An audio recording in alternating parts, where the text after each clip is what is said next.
should yeah, good call. Okay. I'll say one thing. The video, last night too. People were talking about their bar names, and I was like, is it kind of like where you come up, like your bar name is kind of like you come up with your porno name, like if you were an adult film Yeah, star. it's your street. Yeah, it's your pet's name and your street. See, I thought it was your middle name and your street. Oh wait, women. It's the pet name and something. For guys, it's your middle name and the name of your street. So I would be Patrick General Scott. Oh, that's an interesting one. Mine would be Michael Forrest Trail. Kevin's was really good. Kevin's was like, it was something like Pete. It was like what was it? Like Jonathan Cedarwood. Oh my God! All right, we got to loop back. All right, so let's start because this is how we should kick off this week. This is the type of week I'm totally fine with that. And all right, so welcome to Grounds After Rounds.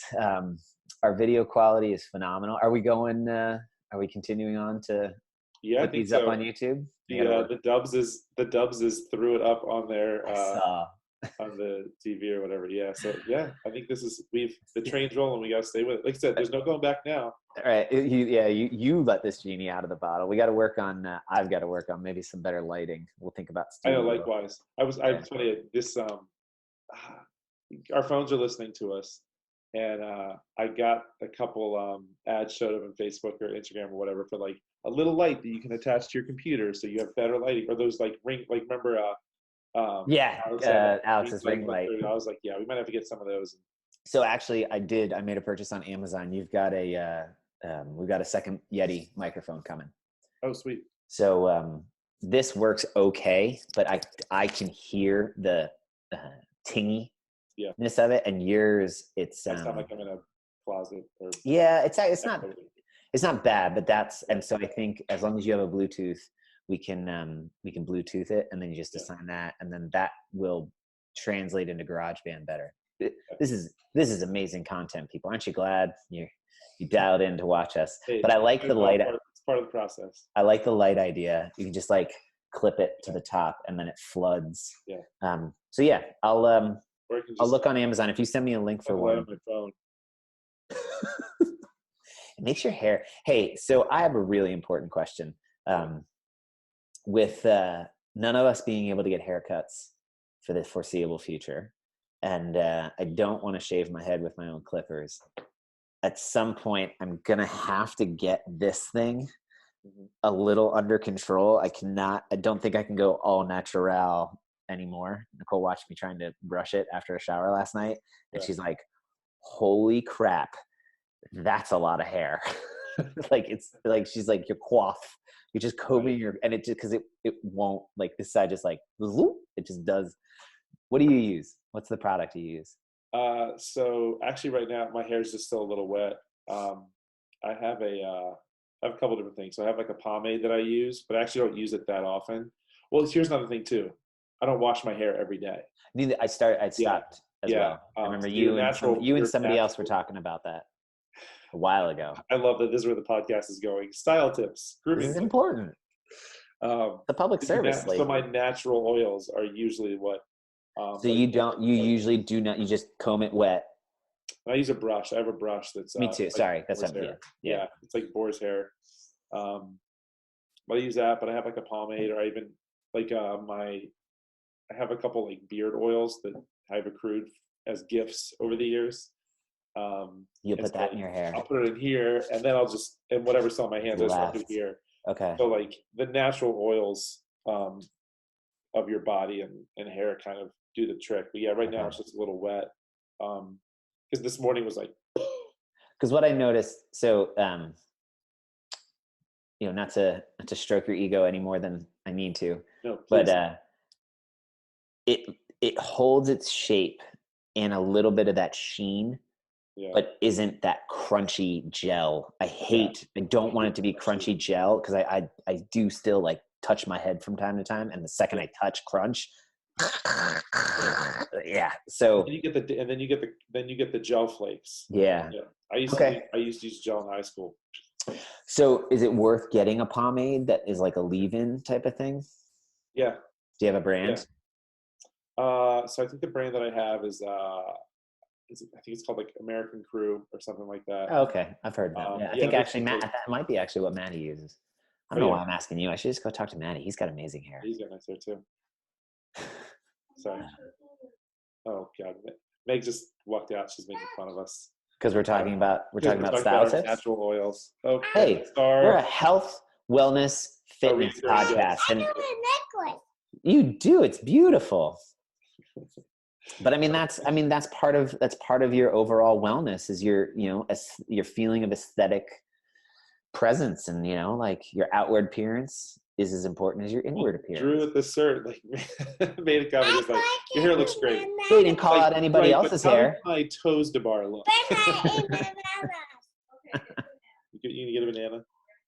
But I ate bananas. Oh, you want to talk about bananas? So here's a funny. So I'm pretty regimented in what I buy. Make a list, fill the list. Sure. There is no room for impulse buying most of the time.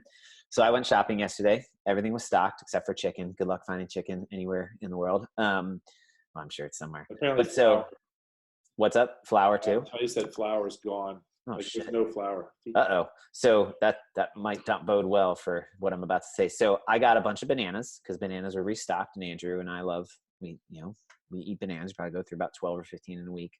So I got enough to last about a week and a half. And then Nicole comes home because she did a second shopping trip with more bananas. So if anybody needs any bananas, swing on by 3102 Irvin Court. We got plenty. Oh my gosh, Fee loves bananas. And I went to the store the other day, and there was one bunch of bananas left.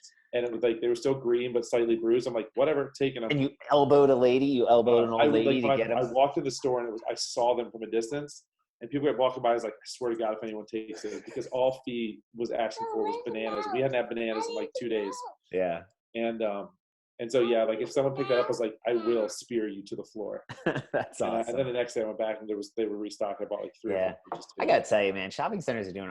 I went to Sam's for most everything, and they were awesome. Like they were so friendly and happy. And a dude came, and a complete supply chain came out from the back room filled with toilet paper, like 3, 4. So was it like, did people swarm it like Black Friday? They followed it like ambulance chasers, like just following in behind. And I mean, I get it. I don't understand it. Like I get it because I felt it too. Like I was like, oh, well, maybe I should get a pack of toilet.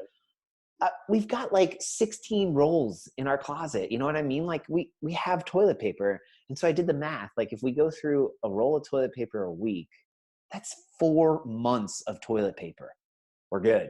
Like we're gonna, and so, but yet for some reason, like I had this overwhelming need to also get toilet paper. And it's no judgment. I just don't, I'm not it's just old enough to know why psychology, getting bombarded with, like, right? Scarcity, it's in your mind. Like, don't think of the pink elephant, blah, blah, blah, like all that stuff. But good on you, Sam's. Way to fill the need. Fill your customers' needs. You guys are doing awesome. I just wish I had bought stock in Johnson & Johnson and Charmin. Yeah. With a chance. Yeah. Well, don't worry. It's all dropping. So anyway, hey, other public service announcement before we forget. If as we move forward with this, folks, and the online virtual classes, I film usually the early morning ones, usually the 5:15, because then I can convert the video, get it up there. It gives me that extra hour while 6:15 is going. But we might film 6:15 from time to time. Well, she wants to say bye. See you, kiddo. I'm actually Puff and Rock. Oh, didn't quite catch that. She's gonna go eat Pop Rocks. Puff and Rock. Oh, she wants to go watch Puff and Rock. That's a good show. I like that show. Yeah. Sorry, she wanted to say bye. But if you're fine being recorded, cool. No need. No news is good news. But if you do not want to be recorded, feel free to turn off your video or just tell me, and I won't post that class. You know what I mean? Like, so don't let the public or your likeness being in the public space be your limiting factor. I respect it. And we just won't record it or post it or whatever. Like, I'm totally fine with that. This is where I will totally let the tail wag the dog. If there's one person and you're like, dude, I'm not comfortable with it, I still want to be able to see you on video as your coach, because that's what we can offer. That's the difference maker here is, you know, I can record me doing a workout with all the edited and, you know, put the music on there and put the graphics and make it nice. That there's 1,000 versions of that out there. I definitely will not be able to do it.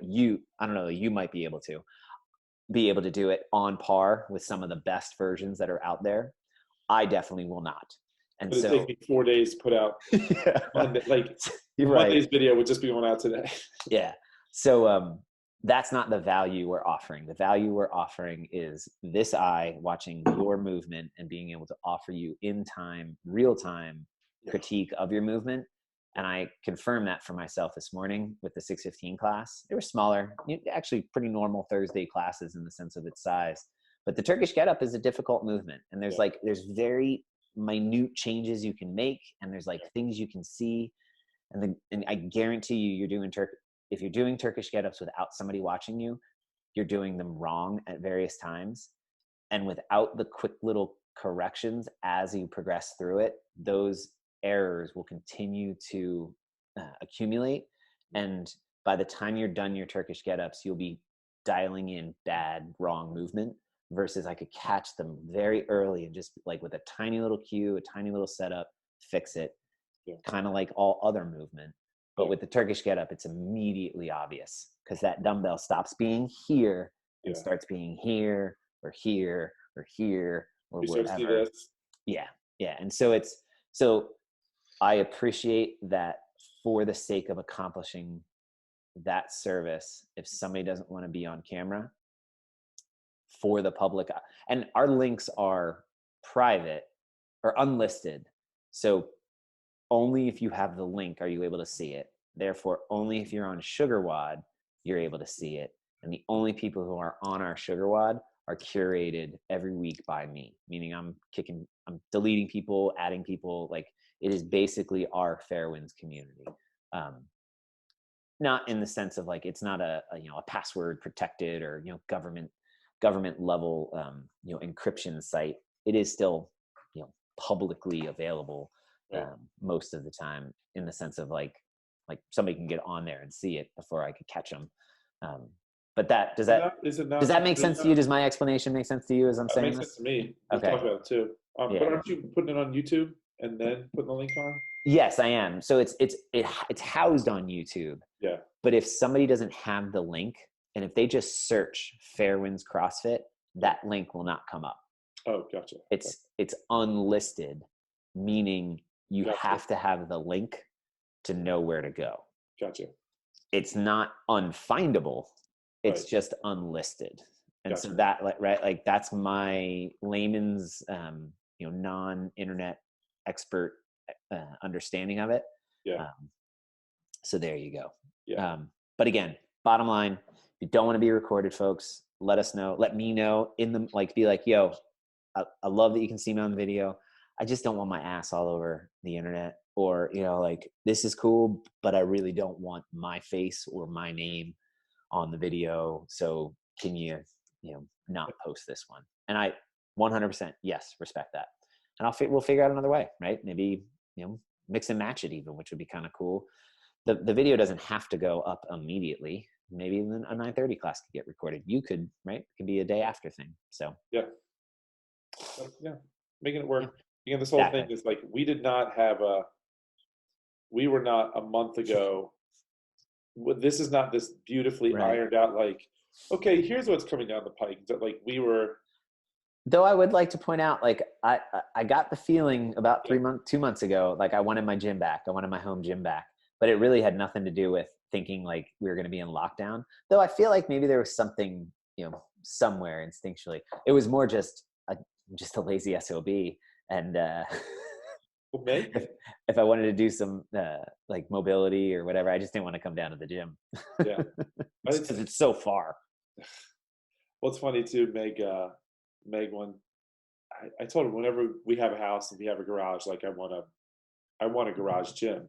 Yeah. Like very, it doesn't have to be anything fancy. She goes, even if you own a gym. I said, well, yeah, like there's the difference between like, even if we lived right up the street, like it's, when you're at the gym, it's when you're at the business, it's very different than, I just want to go outside. I want to go to my garage. Thing is too, like another coach isn't going to pop in, or like a buy isn't going to pop in. And like, I've had 5 years of that, of workouts getting interrupted. But I mean, other than because you're working out in an open space and open business, like, yes, it's not my own private garage where anyone's not just gonna walk in. So there's a difference to it. Like I get to without guilt, give this face if somebody tries to interrupt me in my garage. Obviously, I'm in the middle of something. Right? What do you need? If I give that face at the box, it's inappropriate. Like that's a shitty move by me. This should be the face when somebody walks in. Hey, good to see you. Put my shirt back on. Yeah. Be more like, let me put my pants back on. Okay. Yeah, sorry. I just got that face from Nicole. Whatever, Patrick Sergeant Pepper. General Scott. Patrick Sergeant Pepper General Scott. That's it. Which, if people, we were doing a little off the air warm up. Yeah. Eric is in that spirit of things that should not be on video and out in the public. Pre-WOD icebreakers, warm-ups. Yeah, kind of. That was totally unintentional. Like, just went into it, but yeah, the discussion of if you were an adult film star, what would your name be? And we were saying, so for a guy, it's the street you grew up on, your middle name and the street you grew up on. And for ladies, it's your dog. I don't remember, like your first pet and your middle name or something. Yeah. Yeah. So like, I don't remember. I'm not that great at this game. Yeah. So, but yeah, what was yours again? Patrick. So Patrick is my middle name, and I grew up on a General Scott. Patrick General Scott. Patrick General Scott. Yeah, and I grew up on Forest Trail Court. My middle name is Michael, so Michael Forest Trail. Michael Forest Trail. Which I feel like just has like. It's all about so you put the emphasis on the wrong syllable. It's all about where you put it. It's Michael Forest Trail. Right.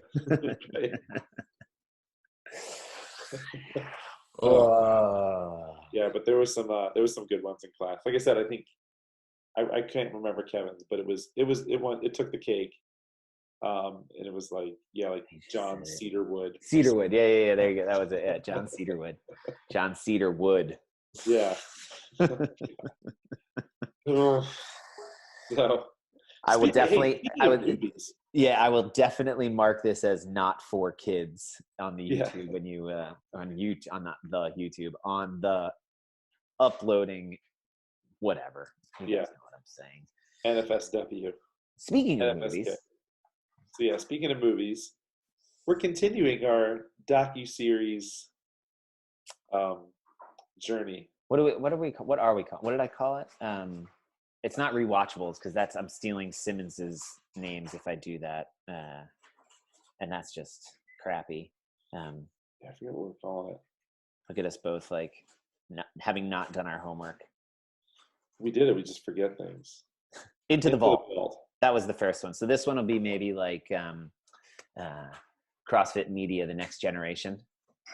I like it. All right, cool. To boldly go where podcast has gone before. But yeah, so we watched. Our homework assignment was minimum watch Redeemed and Dominant. Of course, both of us can't help ourselves. We also watched Froning. And I feel like too, we timed this nicely too because people are getting shut in a little bit. Like, did we not time this? Hey, you should watch these things. There you go. Nice. Right? And they're on Netflix. I saw a hashtag that's trending right now is quarantine and chill. That's cool. I mean, it's not cool, but it's cool. I make light of it's cool.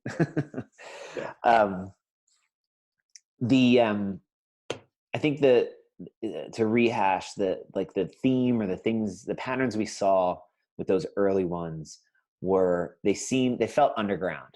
You know what I mean? They just seem homegrown. I mean, even the games itself is, backyard out of the ranch. And it was about the people. For me, my takeaway was, even with Nico's and Graham's documentaries, and then even the California road trip and the Tahoe Throwdown, it was about these people early adopters having found CrossFit, and then CrossFit media figuring itself out in ways to capture and tell the story of those people doing what they were doing. Yeah. So there didn't feel like there was any sort of agenda by CrossFit. They were legitimately there just to capture, and they in the form of Savan Matosin, I think he was like a one-man show for a while, no pun intended.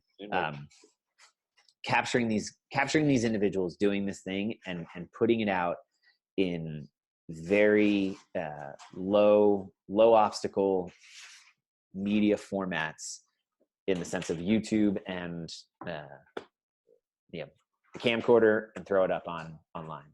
Right. It did the job. I think it did the trick, and I think it like you said, it definitely went with. I mean, CrossFit felt very underground at that time too, because there was the website. I'm speaking not from personal experience. I wasn't in the game then, but there was CrossFit.com, and people either uploaded their scores, went back and forth. People uploaded like the grainy videos of, their workouts on the website, and then getting into those. I think it was if anything, it was like just a step above, like the Nasty Girls video, maybe 2 steps above the Nasty Girl videos, because now you have captions and cuts and edits and that sort of thing. If you're wondering what I'm doing, I'm shifting outside because it's gotten very loud in here, and I have a feeling it's going to continue to get louder as people wake up. So gotcha. That's the challenges we all face of working from home, which is all good, right? I mean, shared spaces, make it work, people, make it work. Make it work. Tim Gunn, Project Runway. Oh, is that his thing? Yeah, make it work. Like before you meet. All right, designers, make it work. Oh, I like Not that I watched that show for the first 2 seasons. You should watch that show, right? What were we? Was it Alex we were joking about? We were going to do like a extreme makeover for me or something, or somebody. What were we talking about that? I don't remember, but yeah. God, all kinds of options, all kinds of things we could get done with these new opportunities of. Oh wow! Why do I feel like the sun is brighter at your house than mine? I don't know. We're on the Irvin Court bubble. It's not that nice outside. Yeah. It's just all right. Cool. Put you down. Ooh, it's chilly out here. It's actually brisk and refreshing. So with all that said, little interlude there, little transition. These next generation evolutions of the video, I feel like there was sort of a liminal or like a transition phase where they were just doing the 12, 13, 14 games. They would do a like a season in review, or like they would do the whole season and they would release it. And I think, again, that was Savan mostly. Again, no idea, because wasn't on the team or employee for CrossFit. And you can still find them on the games website. So basically it's the whole season, and it just follows a handful of athletes and their journey to the games. I think that actually might be one of them. Road to the Games. Road to the Games, yeah. I think might be that might have been one of them, or two, like the two. And then came Fittest in the World and Redeemed and Dominant. Fittest on Earth. Yeah. Fittest on Earth. Good job. Fittest on Earth. Do I even have a CrossFit gym? Like, jeez, God. And so that's what we watched. We watched, and like I said, we watched Redeemed and Dominant, because that's the most recent one before Fittest is about to be released. But we, of course, did Froning. Both of us watched Fittest on Earth. And what did you notice? Like, what was your sense? So we were saying before how like it became very almost like movie quality, like a much higher. So the quicker cuts, the music, the the way it followed things, or way it followed people around. So there was a much different narrative. It was more like, or there was more like a story to it than just follow this guy around for a day or follow these people around and see what happens. I forget what I wish I wrote it down because I can't remember what I said earlier, but felt like a key distinction between the two. Yeah, I do. So I think if we start with like, maybe we look at Fittest on Earth as sort of the beginning of who they're following, and it primarily focuses on Katrin. Yeah. And then this new guy named Matt Frazier, who's not that new because he got second to Froning the year before. Then in Fittest, he wins, but the whole movie is about him having taken second to. No, Fittest on Earth, he does not win. Fittest on Earth is when Ben Smith wins. Oh. Yeah. Fittest on. So is there a year between? Let's see how closely I watched it. There was Fittest on Earth. Is there a break and then Redeemed in the Dominant? So yeah. Okay. Yeah. Because he's already won once for Redeemed and Dominant. As we said, Dominant is him, Redeemed is Tia Claire. And Katrin wins in Fittest and had won there is a year before. There is a year in between. You're right. So he loses to Ben Smith in Fittest, and Katrin wins in Fittest on Earth. Yeah. And then, okay, either way, details don't matter, right? Hold on. They kind of do. Yeah, we did all the research. I feel like we're missing something because Fittest on Earth was his third win. Whose third win? Fraser's. Nah. It was Redeemed and Dominant is his. That's what I meant. I'm sorry. Redeemed and Dominant is his second win. Yeah. Then there's the year that they don't cover, and this year, Fittest, which is coming out, is his fourth win, where he ties now Froning for greatest of all time. Yeah. So okay, the way the movies are crafted, Froning feels like it's still in the school or in the spirit of the early versions. It's biopic, or biographic.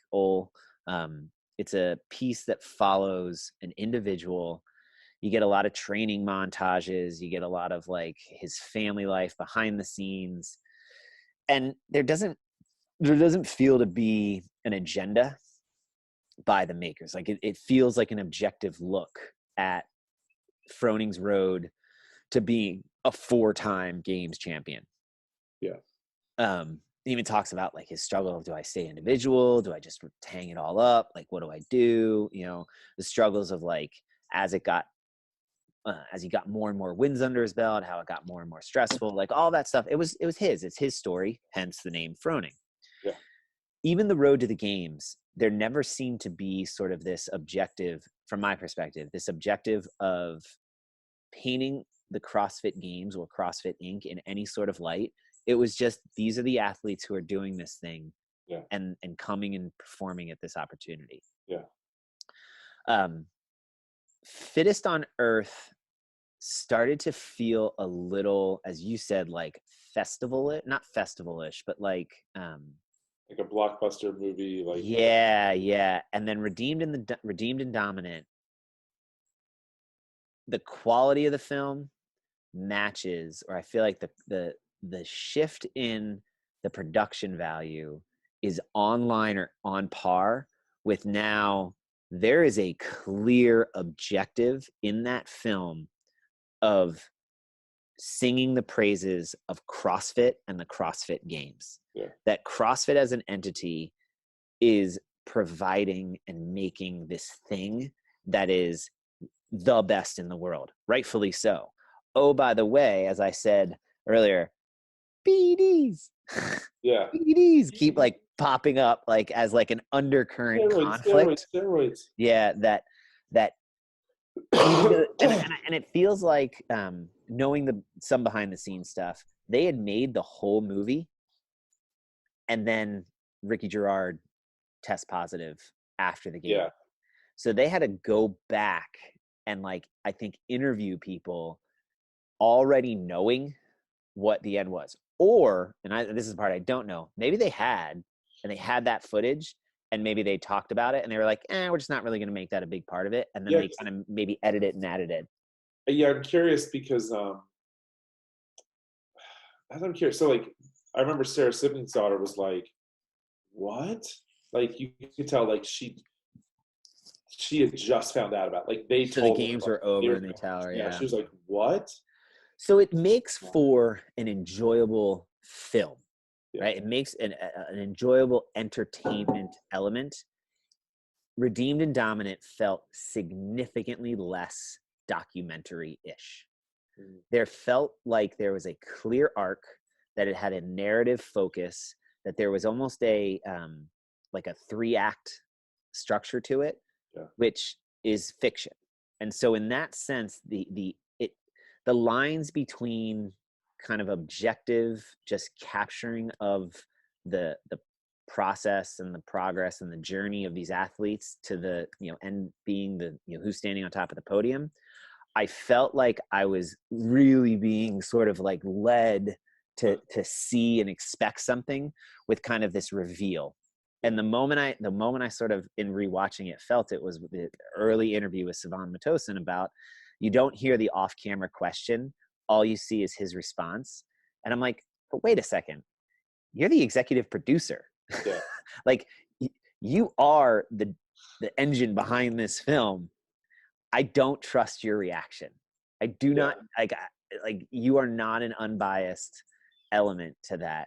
And then it made me think of Drew's comment about one of the Road to the Games where they're following Brooke Ents and Josh Bridges at the California one, and neither of them make it. Or no, Josh Bridges does make it, Brooke Ents doesn't.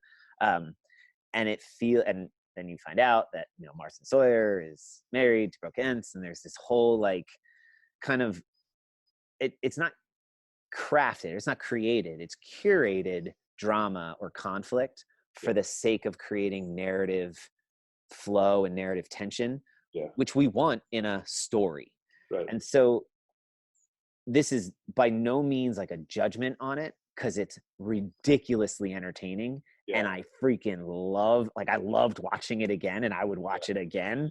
Oh, I watched it like 6 times. Right. It's just a different evolution in the style of media that it's an evolution. They became better storytellers. Yeah.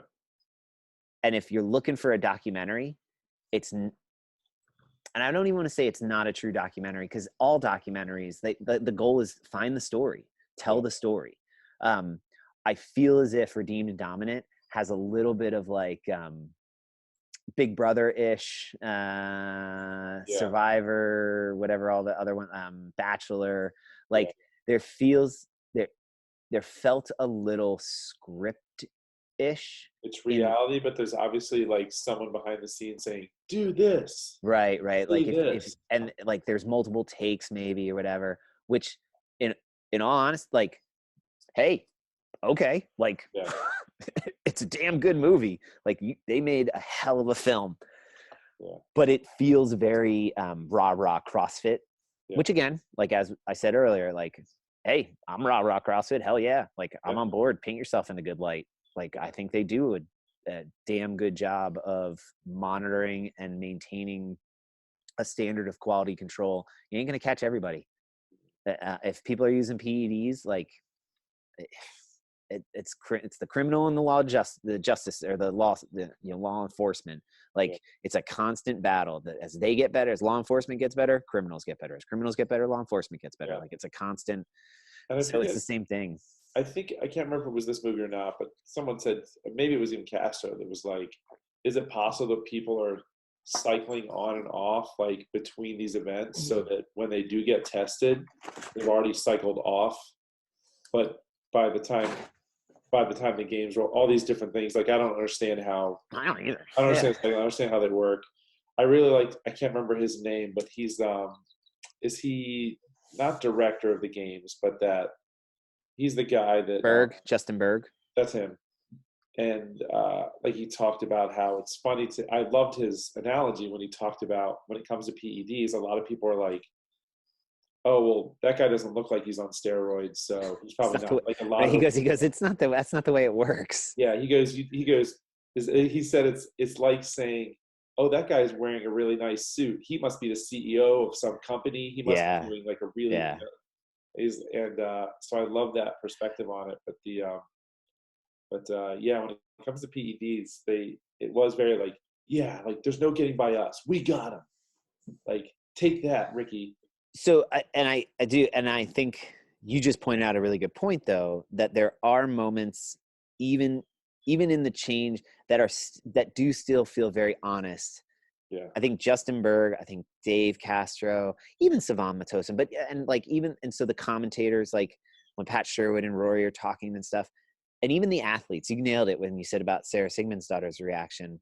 I think that's the quality of the makers of those films, the Buttery Bros, who have that's their last one that they make as part of the media team. Even Savan Matosan, I mean, they're really good artists. They do capture still honest, what appear to be very honest, very legitimate, authentic reactions to this thing. And I think Justin Berg's, he sounds frustrated and pissed off. Yeah. A little bit, like just irritated. Like, look, what the hell do you want us to do? Like, we are doing what we believe is the best way to capture this. If you want to second guess us, fine. If you got a better way to do it, I'm all ears. Yeah. But we're doing it the best we can to facilitate saying that we are finding the fittest on earth within a standard of measurement that everybody can be held accountable to. Yeah. And when he describes it, I was like, I hear you. Like, I legitimately believe and liked or felt comfortable, like, yeah, I can still support that. And so in that sense, it is still a documentary in that I believe that was a true representation of the process, and they find a balance. Holy crap, I'm jealous of the quality of production that they put out. I mean, the picture is so, I watched it on my TV a little bit. It's so freaking clear. Like those live shots, and like you said, the cuts, and whew. Yeah. I love they get so many like slow-mo shots of like watching these people do these things that like you've done yourself before. And it's like, it's so beautiful. Like the muscle up looks so effortless, and that 325 or 355 pound clean and jerk, jerk, like, clean, look at that, and they're so good at like, it's telling a story, and it's like painting this really beautiful picture of who these athletes are and what the games are. And we said before, it's a little skewed too, because they don't show heat one of, but then I said too, I don't watch heat one during the games. They didn't really show, and this one too, they didn't show any teams in Redeemed and Dominant. They didn't show any team stuff. They never do. Even the road to the games. I think they did in Fittest. I feel like they did in Fittest. They showed a little bit of the team stuff. Not much. I wonder if it's because of to maybe recapture on Froning, right? Because probably, yeah. That's really all anybody ever wants, me included, really want to watch, unless like I know somebody who's when it comes to team, it's like, let's see, Team Mayhem, Freedom, and all those other everybody else. Though there are some now fun marquee people but again, it's always like, okay, let's see if this team can beat Froning and his team. Right. And it's never like, well, I don't know though, with Panchik now, like he's got marquee value, but now it's just not quite the marquee value that and even China. I think Panchik and like China Cho have they're so, I want to say they're old school. Right. They have, I mean, they're phenomenal. Like that's what, like they have marquee value. And so they bring a gravitas to the, like, it's not just Froning anymore. But they truly are like Mayhem Freedom. Like they're a juggernaut. So it's always cool to see. They're kind of the Empire.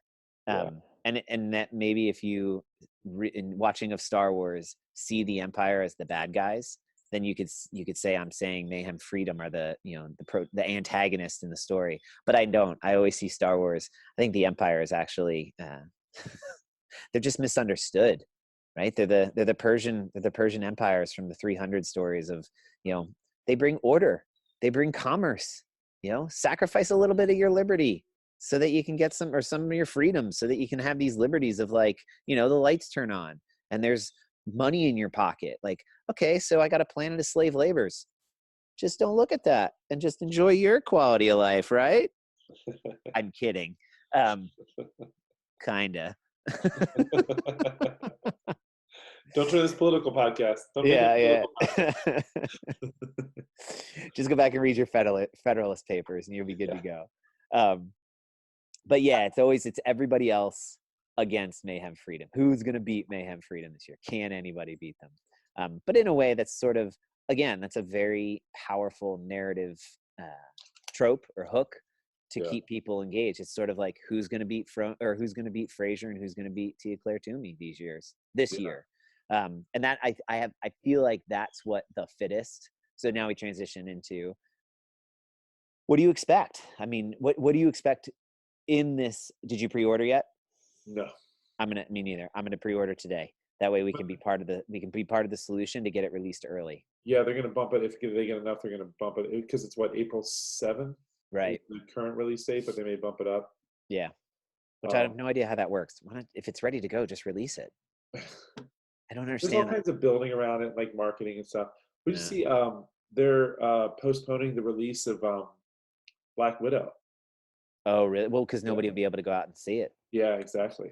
Again, like, I think this is going to be total, like, I think all of what we're experiencing it's going to be that destructive creationism, destructive creativity moment where movie theaters and studios are now being forced to embrace the online media vehicle, and to see, like, you already have these platforms, Netflix, Hulu, Amazon Prime, Disney, Apple TV.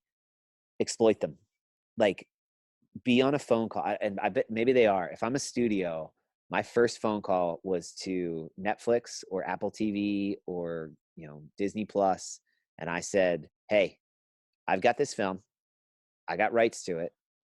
What do you want to pay me for you to be my distributor? Yeah, but like, what's the word I'm looking for? Like, you're the only place for people to go see this movie. And I'd be willing to sacrifice exclusive. That's it. Exclusive. And we're only going to release it for 3 weeks. And then it goes back in the vault, right? The old Disney move of putting it back in the vault. So for 3 weeks, you can stream it all you want on your platform as many times as you want.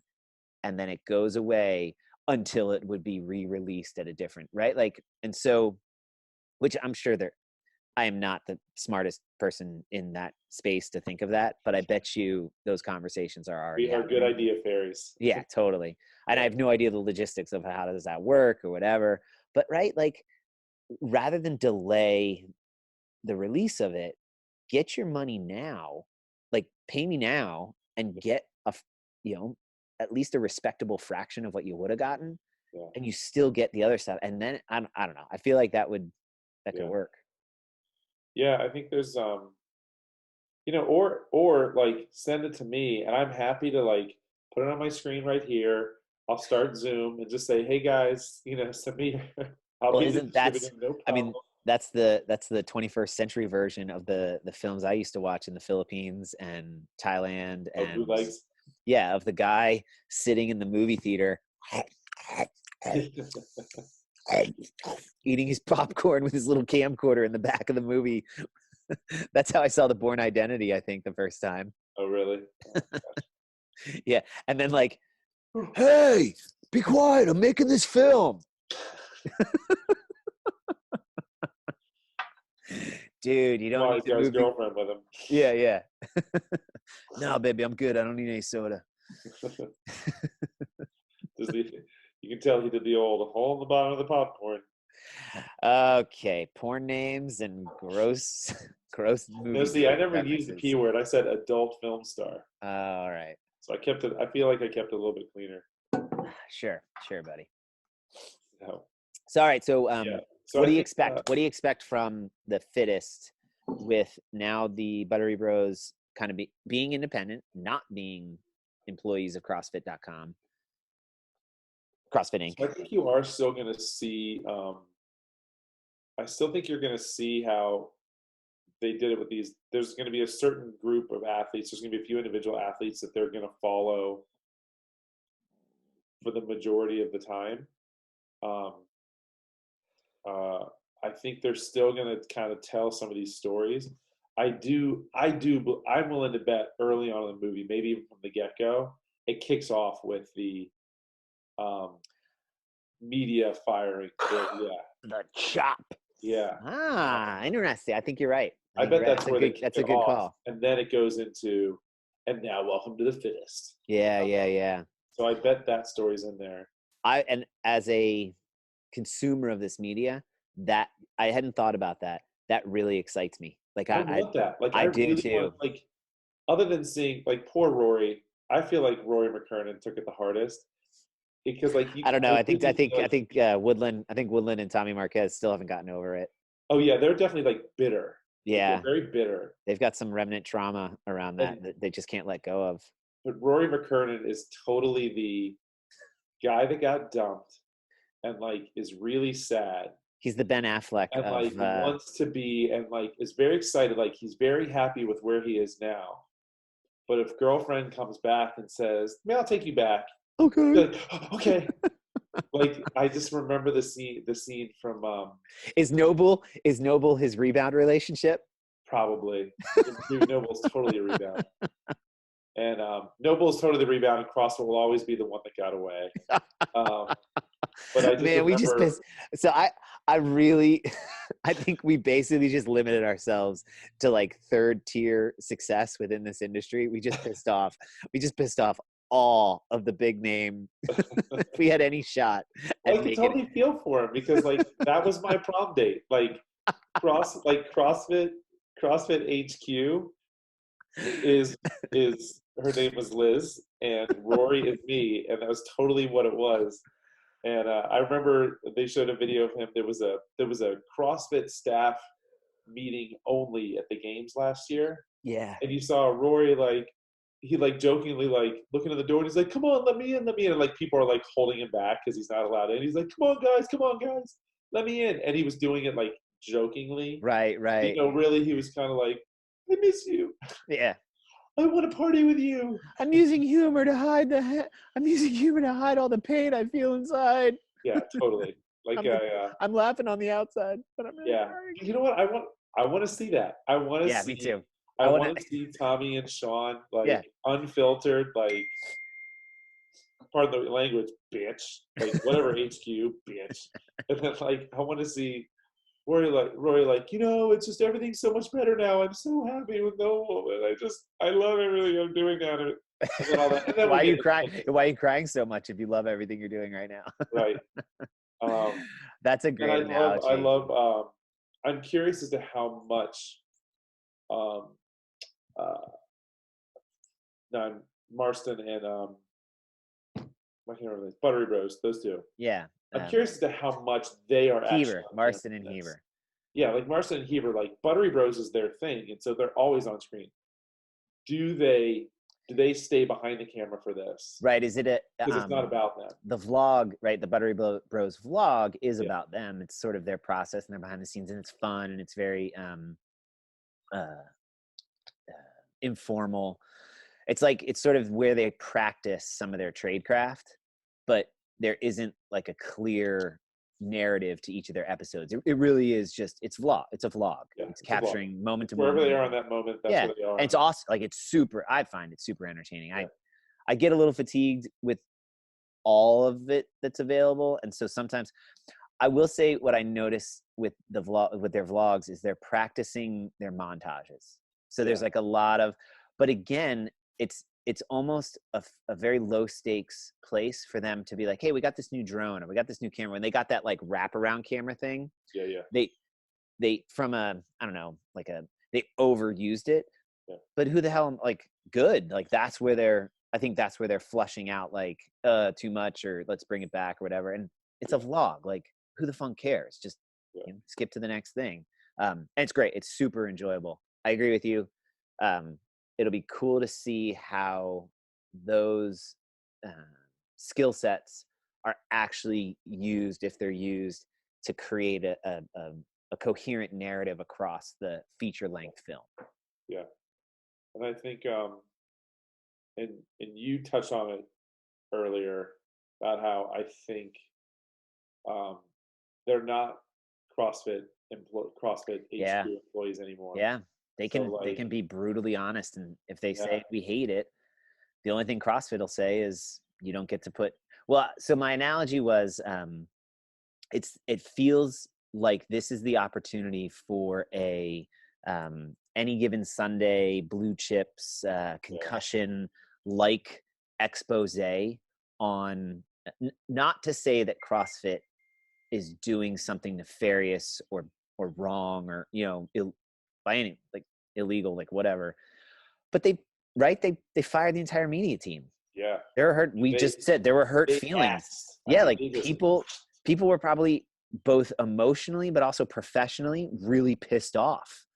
And so in the past, if I'm working for someone, it's kind of inappropriate for me in a public space to second guess or call out my boss unless I'm looking to get fired.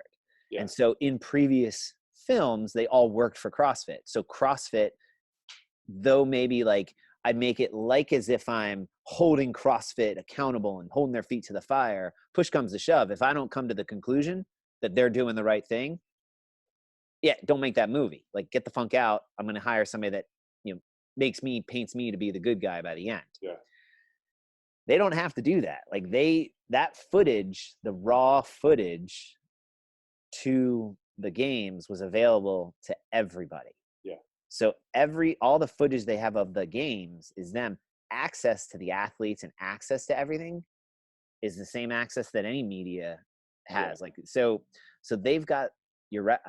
I like the way you said that. It'll be cool to see if they are less complimentary of CrossFit Inc. when it's all over. Or and I trust that it's not going to be I trust that the theme of it is not going to be, we gotcha, like bitter, like we hate you, we're going to talk, like, I mean, they obviously love CrossFit. They're still very much involved with it. They're now building their lives around it, and it's like it's this thing that wouldn't be possible if not, like, what they're doing now isn't there if not for CrossFit and CrossFit.com. The word I have in my mind is objective. I feel as if we have a chance for it to feel truly objective again, though is anything really truly objective, and maybe a little less biased towards this is the greatest thing in the world. It's still pretty damn great, and I do think it's one of the greatest things in the world, but it's not perfect. And so I agree. I'm hoping that it's entertaining. It explores some of these, like, emotionally charged things, and still offers that sort of biographical sketch of these marquee top athletes that we all kind of want to see, and see how they've worked through it. I mean, Frazier was not dominant. That's not true. He was still dominant, but he wasn't as dominant as he was in years past. I mean, he was not in first for a good chunk of the games. Tia was dominant. He was straight up dominant. So if they cover the cuts, if they cover the, all of this stuff, like, maybe that's the thematic through line. The 2019 season was all about cuts, right? Cuts at CrossFit Inc., cuts at the games. Like sort of this, like, that's the metaphorical coherency between across the film is just cut. And I'm excited too, because I think I feel like people are very like one way or the other. I think a lot of people were pissed about how big the cuts were so early at and the games. Really, like, I'm excited to hear what athletically. some of these athletes say. Like, some people were like pissed, and then some people were like, "This is the test." Yeah. Like, and Did they get access? Sorry, you weren't ready for this one, and maybe you had a bad day, or maybe you're not. Maybe you're not the best, and so I think they aren't, right? Clearly, like that's the if you abide or stand by the still rose to the top, right? If you stand by the Greg Glassman's original speech at 2009 games out of the ranch, it's the proving grounds. And on any given day, any given 4 days, like across those, it does not matter what comes out of the hopper, when it comes out of the hopper. Well, it just wasn't fair, right? That's my if it had been a different order, I would have made, anytime your statement starts with the "but if," nope, you will no longer making a sound argument. And so I agree. I hope they cover. I hope they offer those interviews or perspectives of some of the athletes who. Plus, again, narratively, that's a very effective structure or technique to create drama and conflict and tension. I used to teach that in my classes. Is we don't want boring, right?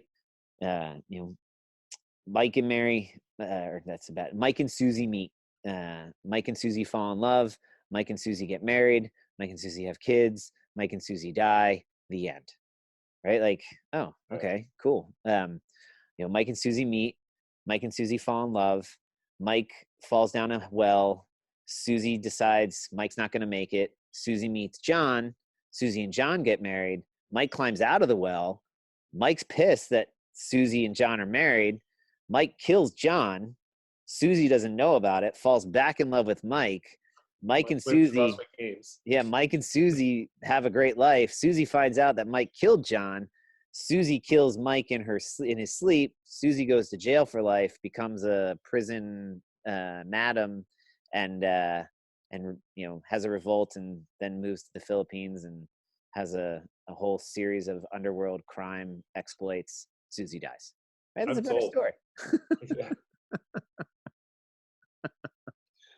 I'm sold. We want conflict. We need conflict. That's what makes it interesting. All the rest is boring. Cool. Yeah, I'm excited. Are we gonna? I think we're talking about it. Well, assume we probably won't be able to. We were gonna do like a screening at the gym. Not anymore. We kind of threw that out there. Yeah, and it's illegal for us to screen it. Well, it's illegal for us to screen it and charge people to see it. Right. But so the way you described it, so if I pay for it and as it's screening on my TV, I'm zooming me watching it. Oh, no. No. Yeah, but I mean, like, think about it, like, play that out. So like, so you're playing it, I'm playing it, and we do this. And so while it's playing, we're talking about watching, you know what I mean? Like, like we could do that. That actually kind of sounds fun. There's videos all the time.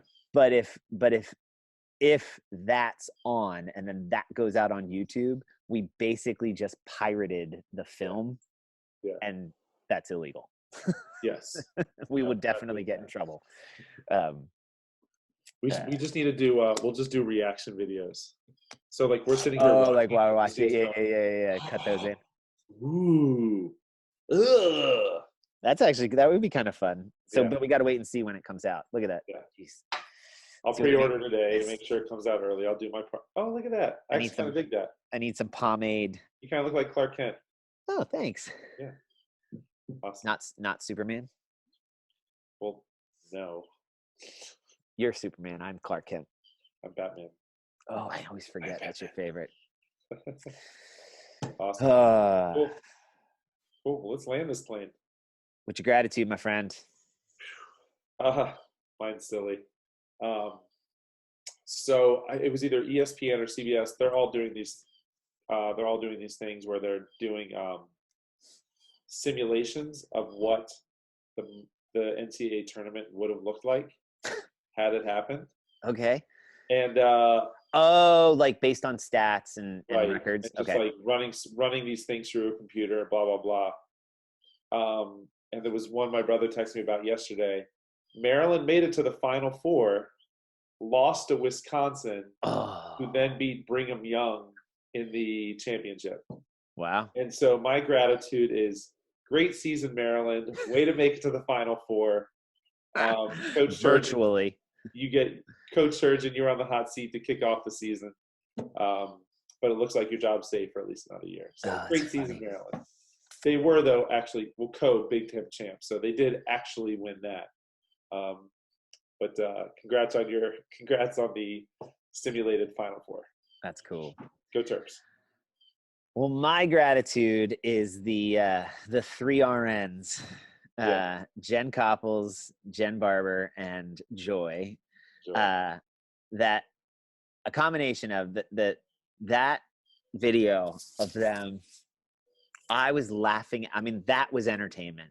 The dog sitting down in front of the camera, the 3 of them, like, just, I mean, it legitimately felt like a class, like, yep, there it is. Like, that's happening. And then the next day, the 9:30 class, Jen, Rye, and Kai all got together, maintained their social distance. I was very impressed. But watching Shelly try to herd and manage them into, like, it's awesome. It is so enjoyable, and it's on so many levels. They're getting in their class and their workout. They're having fun with it. They're making it work.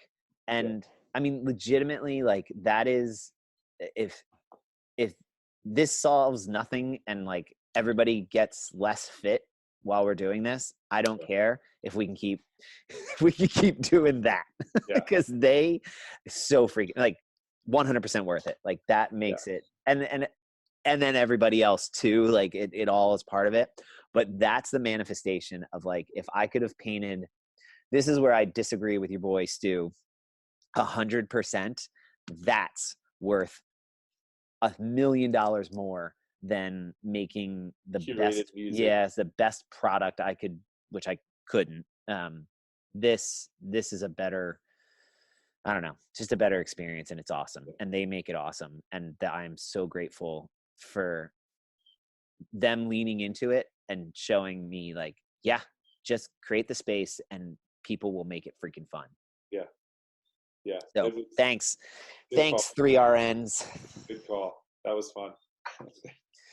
That trio is ridiculous. I told you later, they were sitting down in front of the camera. Well, I told you I FaceTimed Jen like an hour later, Jen Copples, and her and Jen Barber were having a little wine and cheese, post-WOD wine and cheese. They're too much. So, it's awesome. Good call. Awesome. Hey, so I meant to tell this one the other day, in the spirit of St. Patrick's Day. In the spirit of St. Patrick's Day, what do you call an Irishman that's bouncing off the walls? What? Rick O'Shea. That's funny. Thank you. Oh man, I don't want to say what my brain just said, but that's okay. I'm going to keep it clean. I'll tell it to you off air. Yeah. Awesome. Right, cool. All right, folks. I can't guarantee that we'll be doing doubles each week. The one that went out on Wednesday was I won't guarantee we're doing doubles each week. Yeah, good point. The one that went out on Tuesday was a breaking news. Moving forward, it'll just be but hopefully the next one, if we can all pre-order the Fittest. Pre-order today, so it can come out next week before we record again, and we can watch it and assess. If not, then we'll take an interlude and just see where we're at until Fittest comes out.